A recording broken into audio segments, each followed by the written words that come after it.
KansasHydrographics.com. We're back with a pattern review.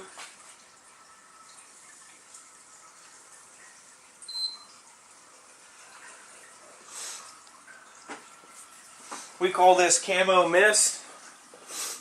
It is a 1 meter wide print. It is full color.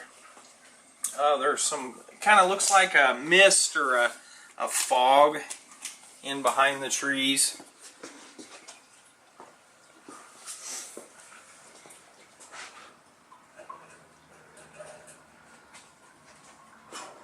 When you lay your film in your water, you don't want your dam so tight before the film hydrates, or it will bunch on itself. If it's too tight, it'll start, see, I'm going to pull this in, it'll get bunched on itself. You don't want that. You want to give it a little bit of room to hydrate. At least, you know, the bigger the piece of film, the more room you need to let it hydrate out. It will expand that much more. About 5 to 10%. We got a 60-second soak time on this. We're using our Hydrographics activator. Pretty heavy ink film. I used a little bit more activator. A quick third pass.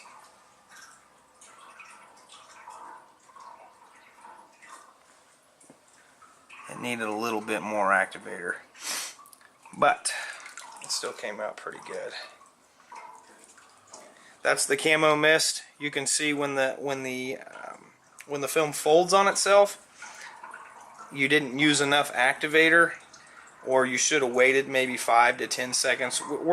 We like to show you these things that happen. This is real life stuff. We're not going to edit this out. This is more of a learning experience. This will happen to everybody that's done this for any amount of time. This has happened to everyone. And we want to tell you why it happens. So anyway, but you can see it's a really high definition print.